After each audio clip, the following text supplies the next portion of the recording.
Jadi kalau ada yang mengatakan Rhoma Irama kan cuma penyanyi dangdut, kok banyak lagu begitu ya, kalau dalam bahasa Betawi, kok banyak lagu. Kali ini saya akan mengajak teman-teman semua untuk melihat betapa banyaknya pengkajian terhadap lirik-lirik lagu Rhoma Irama.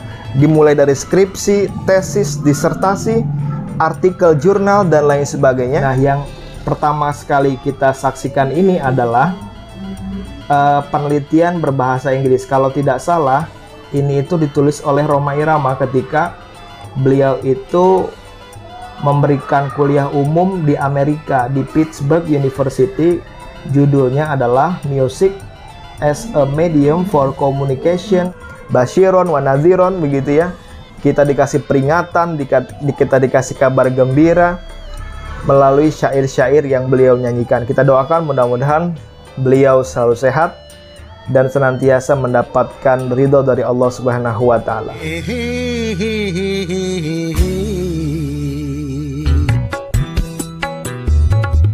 Teman-teman, mohon kesediaannya untuk mendukung channel ini dengan cara like, komen, dan subscribe, supaya Anda tidak ketinggalan info-info menarik lainnya.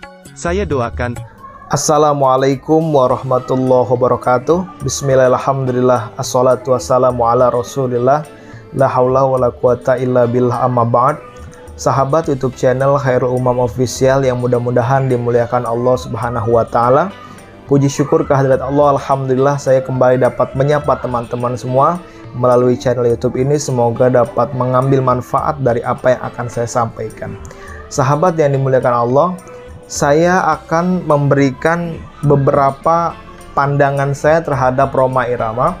Kali ini kan cukup ramai sekali diperbincangkan terkait idola kita, Pak Haji Rhoma Irama, yang betul-betul direndahkan begitu menurut saya. Beliau dikatakan penyanyi dangdut kok ikut-ikut masalah ini begitu. Cuma penyanyi dangdut kok begini-begini begitu. Padahal Rhoma Irama itu lebih dari penyanyi dangdut yang dibayangkan oleh kebanyakan orang. Bayangkan, beliau itu tidak hanya menyanyi, beliau itu mencipta lagu. Kita bayangkan sekarang, kita bisa nggak bikin lagu yang sampai sekarang itu masih dinikmati dan lagunya populer? Bukan sekedar bikin kemudian ratusan jadi sampah begitu ya, tapi lagu-lagu itu terus dinikmati sampai saat ini. Dan hampir setengah abad beliau melakukan itu, dan bukti bahwa keberkahan dari lagu-lagu Rhoma Irama itu betul-betul memberi manfaat buat para pendengar-pendengarnya. Jadi kalau ada yang mengatakan Rhoma Irama kan cuma penyanyi dangdut, kok banyak lagu begitu ya, kalau dalam bahasa Betawi, kok banyak lagu. Beliau itu memang banyak lagu-lagu yang diciptakan itu memang banyak. Dan lagu-lagunya itu bukan sekedar kata-kata, tetapi memiliki kesan dan makna. Sehingga banyak sekali orang yang mengkaji lagu-lagu beliau untuk dijadikan objek penelitian. Kali ini saya akan mengajak teman-teman semua untuk melihat di Google betapa banyaknya pengkajian terhadap lirik-lirik lagu Rhoma Irama. Dimulai dari skripsi, tesis, disertasi, artikel jurnal, dan lain sebagainya. Kita akan coba menelusuri lebih dalam banyaknya karya-karya Rhoma Irama dari sudut pandang yang berbeda.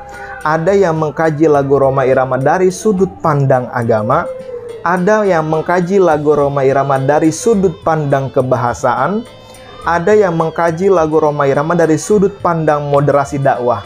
Jadi biasanya dari pendidikan, dari tata bahasa, dari kemudian komunikasi dakwah, itu biasanya yang dijadikan objek-objek penelitian bagaimana lagu-lagu ini dapat mempengaruhi.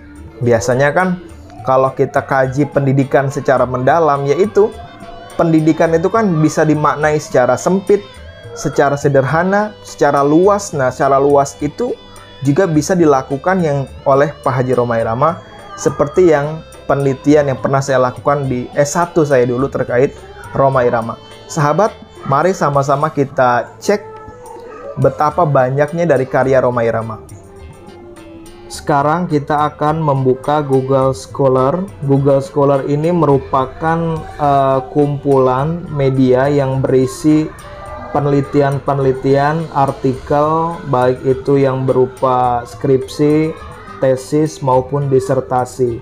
Jadi kalau nama kita ada di sebuah Google Scholar, itu bisa dipastikan bahwa kita memiliki karya ilmiah atau karya tulis yang dipublish. Nah, baik itu di buku maupun di artikel di jurnal. Sekarang kita akan coba mencari nama yang akan kita inginkan terkait penelitian yang barusan saya sampaikan, yaitu terkait Rhoma Irama. Rhoma Irama itu ada di penelitian bagian apa saja. Nah, ini sudah tampak banyak sekali penelitian yang terkait dengan Rhoma Irama, baik itu di dalam negeri maupun di luar negeri. Nah, yang pertama sekali kita saksikan ini adalah penelitian berbahasa Inggris. Kalau tidak salah, ini itu ditulis oleh Rhoma Irama ketika beliau itu memberikan kuliah umum di Amerika, di Pittsburgh University. Judulnya adalah Music as a Medium for Communication, Unity, Education, and Dakwah. Nah, ini lihat ada nama Rhoma Irama, kemudian Andrew Weintraub. Dan banyak sekali penelitian terkait yang menyatakan nama Rhoma Irama sebagai objek penelitian. Kemudian ini, semiotika nonverbal dalam musik video azan. Nah, video klipnya dijadikan objek penelitian. Kemudian ada lagi judulnya Musik Dangdut Rhoma Irama sebagai media kritik politik pada Orde Baru tahun 1977. Kemudian pesan dakwah dan gaya bahasa pada lirik lagu Sebujur Bangkai. Nah, jadi kalau ada seorang yang mengatakan bahwa lagu Rhoma Irama yang judulnya Sebujur Bangkai itu bermanfaat, ya karena memang itu bukan penuh dengan tendensius kebencian atau subjektivitas, tetapi penuh dengan objektif. Jadi penilaian itu mungkin dibarengi dengan beberapa penelitian seperti yang kita saksikan pada layar ini. Kemudian perbandingan gaya bahasa pada puisi Ibu karya Mustafa Bisri, Gusmus ini, dengan lirik lagu Keramat karya Rhoma Irama. Kemudian nilai-nilai profetik dalam dua lirik karya Rhoma Irama yang berjudul Akhlak dan Virus Corona. Kemudian ada juga penelitian yang mengatakan parodi sebagai strategi kreatif iklan. Nah, iklan saja ini masih mengkaitkan betapa nama besar Rhoma Irama. Kemudian pembelajaran nasionalisme melalui lagu-lagu Rhoma Irama. Ternyata tidak hanya dalam hal perspektif pendidikan Islam, tetapi dalam sudut pandang nasionalisme juga banyak yang mengkaji lagu Rhoma Irama sebagai objek penelitian. Sebetulnya masih banyak tuh, sampai 10, bahkan kalau kita mau ganti lagi ini masih ada sampai. Terus kemudian kita akan lihat ini nilai-nilai estetika Melayu dalam lirik lagu yang berjudul Seni dan Buta Tuli, lirik lagu Citra Cinta karya Rhoma Irama, kajian stylistika. Wah, ini kalau kita memahami berbagai sudut pandang ini, kita akan kaya terhadap penelitian ini, betul-betul dilihat dari berbagai sudut pandang. Pesan dakwah dalam lirik lagu pada album Penasaran, The Dakwah Trilogy of Rhoma Irama, The Indonesian Dangdut, dan masih banyak lagi penelitian terkait. Nah, adapun penelitian yang saya lakukan ini adalah judulnya, ini kita akan cek.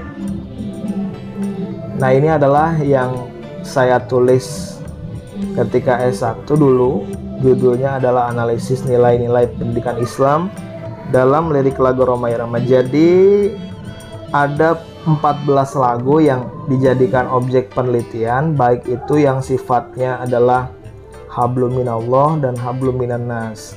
Jadi yang terkait akidah dan terkait dengan akhlak pada sesama. Ada sekitar 14 lagu yang dijadikan objek penelitian. Serta masih banyak lagi penelitian-penelitian terkait dengan yang akan kita bahas pada kesempatan kali ini. Nah, sudah kita lihat tadi di Google betapa banyaknya karya-karya Rhoma Irama yang dijadikan objek penelitian, baik itu lagunya maupun filmnya, bahkan figur Rhoma Irama sendiri itu dijadikan objek penelitian. Artinya Rhoma Irama itu manusia unik, manusia yang jarang sekali kita temukan, bahkan 100 tahun ke depan kalau kata seseorang mengatakan begitu, karena saking uniknya sosok Rhoma Irama.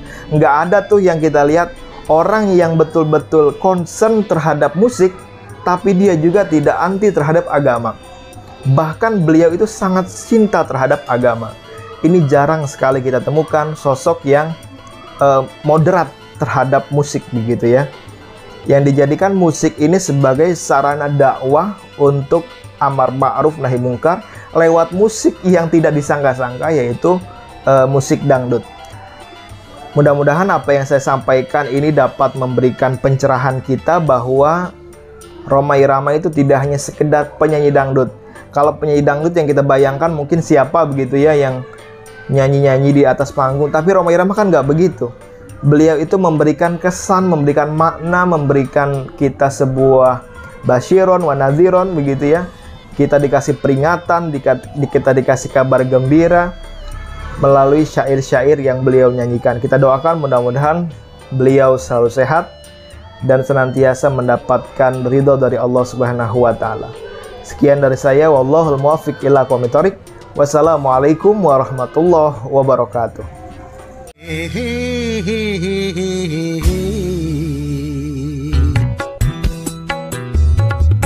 Teman-teman, mohon kesediaannya untuk mendukung channel ini dengan cara like, komen, dan subscribe, supaya Anda tidak ketinggalan info-info menarik lainnya.